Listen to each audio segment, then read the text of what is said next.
said, I am Sarah Dutkiewicz. I also am known as Saduki, and I'm here today to talk about decision records. With Sam just joining Uno, I'm sure he's getting into code bases that he's like, what in the world is going on here? Why did they make these decisions? If there's a collection of decision records, that can answer those whys. But not many of us are lucky enough to be dropped into a system that has records or documentation of any sort. So today I'm going to show you how you can document these decisions to be better for people onboarding into your app and even to future you. So what are we waiting for? Let's go. So we just got assigned a project, but it's legacy code and it needs some updates. This is the story of my career. I do a lot of legacy code work. So let's go. Why did they choose a front-end technology? Did they do a distributed monolith? Why does this code look so complex? And what were they thinking about when they built this? This could have been better if they had decision records. So let's talk about what are decision records. So decision records, they capture why a decision was made. The template I'm going to show you right now is called Nygaard's template. So Nygaard is somebody who has gone through talking about decisions and understanding what needs to be captured for somebody to understand what's going on. So the first thing you want is a title. Typically, the title is going to have something like an identifier and maybe a short description, very short, because it's the title. And we'll have the status, and the status indicates what this decision's current state is. So is it a draft? Is this something that we have to go through a formal process, and now this is a proposed decision, and accepted and superseded and obsoleted?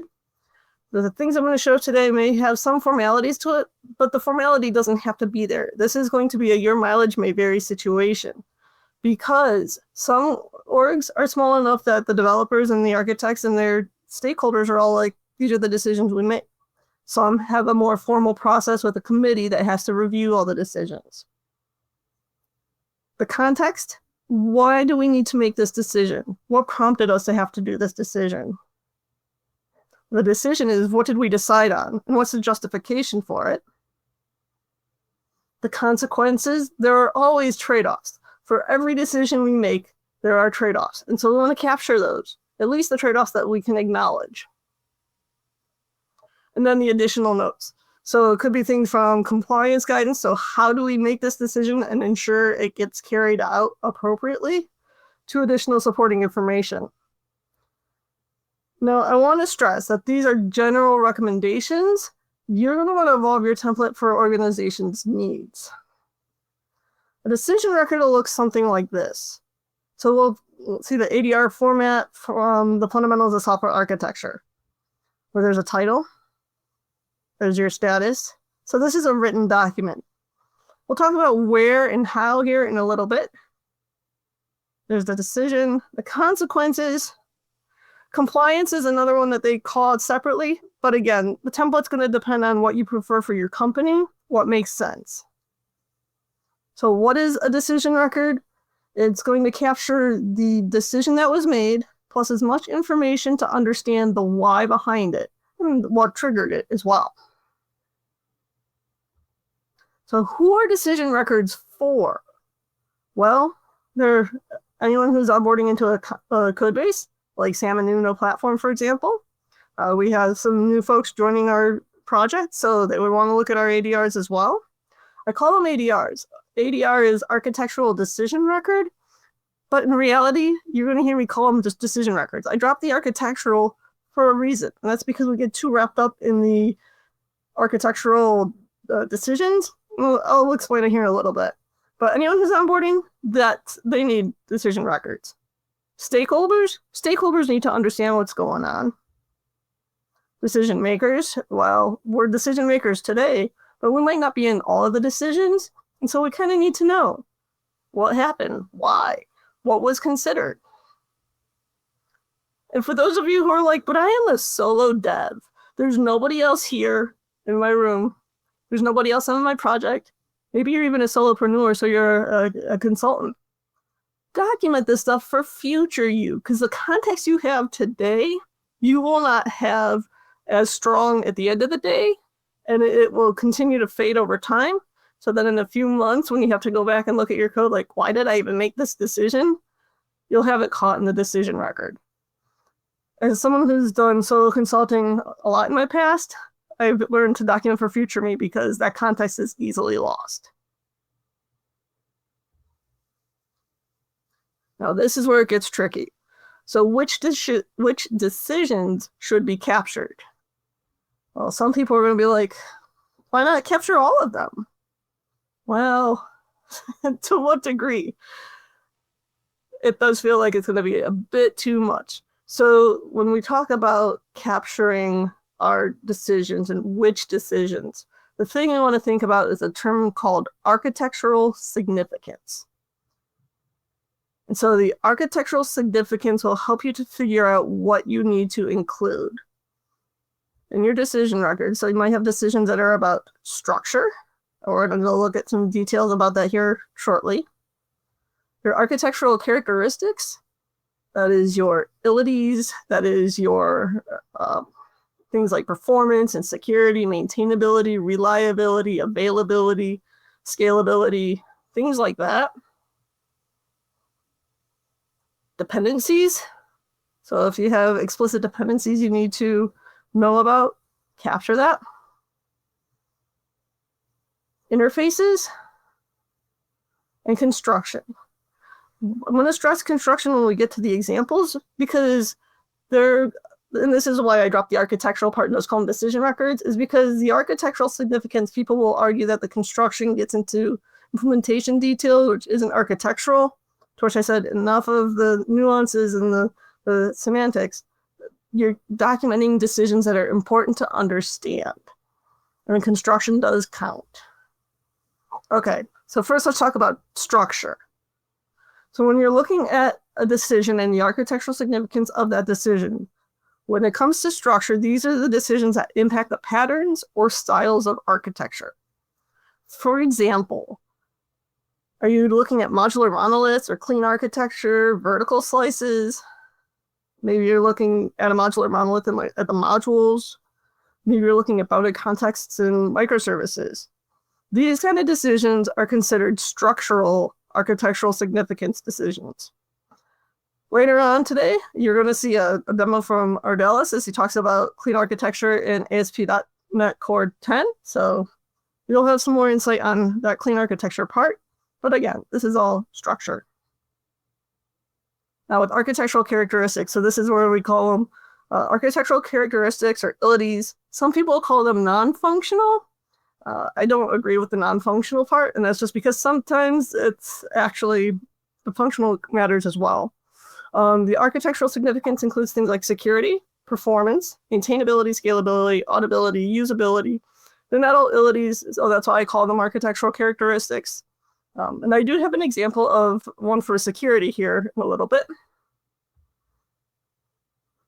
The next point for architectural significance, if you're not sure if a decision should be documented, it could be a dependency.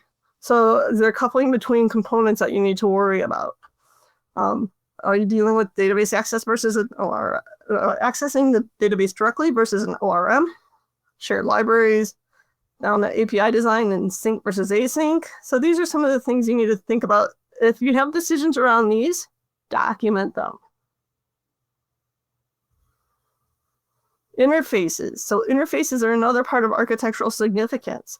And this is going to impact how the services and components are accessed. And so now we're looking at like protocol level. gRPC versus HTTP, for example. Event streaming, REST versus GraphQL. Maybe you're dealing with sensors, and so MQTT. These things need to be documented so you understand why you made the choice of using a particular protocol. And construction. This one I need to stress, people get cranky with construction because they're like, this gets into implementation and not just architectural. And I'm like, hold up, but they're still decisions. Examples are platforms, frameworks, tools, and processes. You're going to see a demo that I have of a decision record from a project that I've been on for a while, debating the .NET framework that we use. .NET Framework 8 was the thing at the time because it wasn't .NET Conf time yet. But .NET 9 was also a thing, and then .NET 10 was not off our radar. It was something that we were like, well, how do we consider it? With it in preview bits and this being in a production environment eventually we want to make sure timing is right. We documented that. So if you're working on particular platforms, if you're working on different frameworks, maybe you're dealing with a migration from, if you have to deal with a .NET framework 4.8 to .NET 10, document it all as to why you're going like that, and so on. So that's the which decision is if it meets any of those architectural significance. The other one that I don't mention is business strategy decisions. If there's a business strategy decision that impacts your architectural decisions or impacts your technical decisions, capture those as well. All right, so when should these decisions be captured? Well, first and foremost is when you have the context. Because when you have that context present, you're not going to be missing the details as much. You can capture this in a decision record before the decision is made. That's what that status of draft is for. That's what the status of proposal will eventually be for. Do this while the decision is being discussed. This is something that I stress whether I'm doing decision records or any other kind of documentation is document as you go while you have that fresh context, while you have the fresh screenshots. Everything, it just goes a lot easier. Or you could do decision records after the decision is made. Should have asterisked this one because after the decision is made, if you're doing it immediately after, you still have that context. But what if you've inherited a code base and nobody else is there? Except maybe that one person who's been on this project for 10 years and they understand it all and they have all that knowledge. Then you have that conversation with them. And you capture the decision with as much context as you can, but also make note that this documented decision was documented after the fact. So it was documented with somebody who was working on this 10 years ago. And so we might be missing some of the context. Is it beneficial to capture it that late in the game? Yes, because if somebody's still there with that knowledge, you want to get it while you have them there. Having been that person on a project who's been on a project for a long time, and I'm getting ready to change onto another project, I love being that person who's like, okay, ask me the questions and let's document them. If I haven't already documented them. Usually I document them as I go. Now, who should be the one writing these decision records? Well, software architects can, software developers can, project managers can. Ideally, you want someone who is good at documentation to be able to take that decision, analyze it, fit it to your template, and then publish it wherever it needs to be. Now, that said, I have worked on teams where I've been that one person who does the documentation. It gets boring and tiring after a while. So I'm going to let you in on a little secret. Sometimes you just want to find someone who's good with AI. And I've got a demo that'll show you why AI should be considered as well. Where should the decisions be stored? So you can store them in a document store. You can store them in a formal document control system. So I used to work in a manufacturing facility and they had a formal document control system. And so any of the decisions that we made based off of the software that we were supporting there, if it was something that internally we made a decision for, we would make sure to talk with our document control manager to get it all documented and captured in a format that they need. Your decision records can be in a folder on an intranet, especially if it's an internal-only project. It could be in a wiki. It could be in SharePoint. Honestly, you want them in a place where all who are impacted can review the decision records. So let me be explicit on that. I'm on a project where we keep our decision records with our code. But those of us who are impacted by the decision records also are the ones who are in the code. Now, the minute we have non-technical stakeholders, we will want to move those documents into a spot where everybody can access them. And I don't want to scare away our business stakeholders by putting them in a Git interface. So now we have to then think of, okay, the document stores or folders or wikis, things like that. All right, how should these be captured? And when I say how, I gave you an idea of some of the templates that are out there, but how should they be captured? Well, First, identify that decision that needs to be made. Then you want to gather the relevant info with a stress on relevant, because I know many of us will see all of the info and might end up down rabbit holes chasing some of the info. We have to remember, avoid scope creep. Stay focused at the data at hand. We only want the stuff that's relevant for our decision. Justify the decision. Why did you make that decision? Document the decision. Communicate the decision, which is key, because you want to make sure that everybody who's impacted understands that this decision was made. But then most of all, execute on the decision. We can make decisions and say, okay, you know what? I think about regular decisions in life in general. Where do you want to go out to eat? Well, I want to go to restaurant A. Okay, we've communicated a decision. Now let's actually go there. Execution is key. All right, so let's look at examples of decision records. The first one I want to show is security with multi-factor authentication options. And the reason why I want to show this is because this is one of the many formats that I use. And I'm going to use the Zoom, so don't panic if you're like, oh, little text. So this is an example of an architectural characteristic. This is security. So we have our title. We have I usually include a date because it makes sense. The status is active. We're working on an application that has some sensitive data, so we really want multi-factor authentication available. And I'm going to say we want at least 2 factors for all accounts. Now, if there's anything you know about me with multi-factor authentication, I get really ranty when email and SMS are used because those are easier to compromise. As you can see in the rationale here with the security risks of email and SMS. I want stronger authentication, so I'm going to usually push for something like option 3 with the MFA with biometrics, authenticator apps, or time-based one-time use passwords, and passkeys. So we talk about the options considered. This is important to capture because then people understand, okay, did they look at this option? Did they have this option? Because the thing is, if we're looking at the options today, maybe in the future we get better security options. And so then we can revisit this. Note that we're capturing the document, the decision for today, but it can always be superseded. It could always be obsoleted.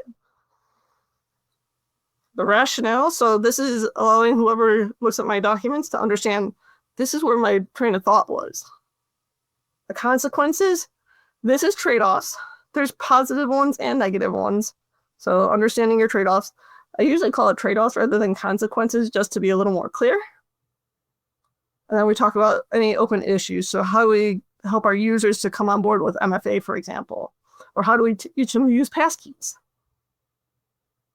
So this particular decision record, the main things to note is that we're capturing the context. We're capturing the decision. We're capturing the rationale and the options that were considered. These are all important so that future me knows what did we look at when we considered this decision. Another one's modular monolith versus clean architecture. In this particular application, we had no idea the context that we were getting into domain-wise. And so we chose to implement clean architecture. And again, that's just because we understood that we wanted to have our code maintainable and easy to work with. However, we didn't feel comfortable enough to go the modular route because we didn't understand the domain we were getting into. None of us had worked in that domain prior to this project. So again, this is using the simple format of here's your title. This numbering is going to be up to you and your system. And then again, there's always a status, a context, a decision, consequences, and additional notes. And of course, you'll learn about clean architecture because Ardalis is doing a presentation here later today about that. All right, let's talk about an example of containerization strategies. So this was another one. Again, this is going toward the architectural significance of structure and talking about containerizing our app. And especially since we already knew we had C# and Blazor as part of our project. And this was prior to .NET Conf with the documentation, so it does say .NET Aspire, but we do know now that they are just Aspire. They got the .NET part.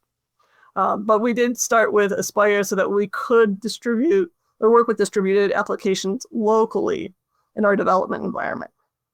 We continue to use it. It's awesome. But again, there's our status, the context.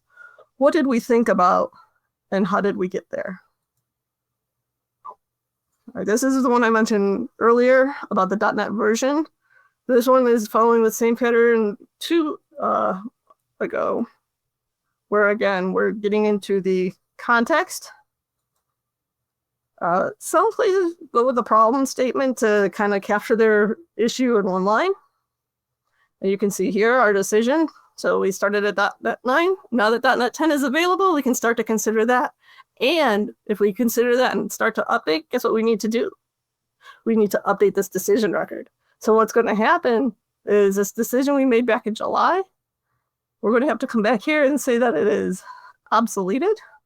And then, or we can say superseded and point it at the new one where we say, okay, .NET 10 is out and we're ready to go. And you can see, how did we consider it? With this particular one, this is my documentation. So you can see that I was looking at dates and making sure it was clear so that we knew this is the timeline we were working with. We knew that we had to go live of a certain date, and we weren't sure where that was going to be with the .NET 10 release. So we captured as many details as we could. This particular thing is done in Markdown, and so you're seeing my Visual Studio Code. I don't do dark mode because it's hard on my eyes, but I also don't do light mode because it's hard on my eyes, so this is solarized. All right, one last one to show, and that is handling domain events in C#. And the reason why I'm doing this one is I want to show you how I use AI. So you can use AI to generate your decision records, but there's 2 things that I want to stress about when I deal with this. One is smart quotes and 2 is M dashes. No, just kidding. When you're using AI to generate your decision records, you need to be explicit with your prompts. The more clear you are with your prompts, the better the output's going to be. So when you're using AI to generate decision records, you need to tell it the headings in a particular order so that it knows to generate it in that order, and specify the format that you need. This one is a little bit of a battle because it doesn't matter which model I use. It doesn't matter if I'm using ChatGPT or if I'm using one of the co-pilots or in Web UI, Open Web UI. Doesn't matter. You have to be clear on, I want this in like a markdown code fence or a rich text format. Once you have the format of the ADR, then you can walk it through your decision. Find a model that has the ability to summarize and that also has the ability to categorize or classify. Because if you have those, they do a better job. But talk through your decision and let it organize into the desired format. Now, this quick demo that I show, so this is using Open Web UI with Olama, running it locally. I wanted to show you this part here first, which is being very explicit in what kind of format I need. If I'm telling H1 and H2, no, at that point, I'm done with fighting with the AI. I'm trying to be very explicit. And then here's the case of all the things we were considering for our domain events. Now, in this demo, you see me copy and paste. Honestly, this option here with the microphone and talking to AI and then letting AI hear what you have to say has worked really well for me as well. Because there are days where my hands are giving me a hard time. And so I'm just like, all right, voice prompts it is. All right. So you can use AI. Now, that said, don't blindly trust what it writes. Review that. Because there are going to be times where it's going to make its own assumptions, and you don't want those to go into your docs. You want to make sure your docs are clear. So then what that generates is something like this. Now I clean my format a little bit more, putting the draft status underneath, but this is close enough, and I didn't have to write it. I just had to tell AI what I needed. All right, if you want to get started with decision records today, this QR code will go to a gist with the resource links. The gist is Markdown, so it's got the links for you. You can just click on them and go straight to the site. And then make sure you document your decisions today. Thanks for tuning in. Again, my name is Sarah Dutkiewicz, and I'm a senior trainer at NimblePros. You can reach me at sarah.dutkiewicz@nimblepros.com, or you can ping me on LinkedIn at /in/Saduki.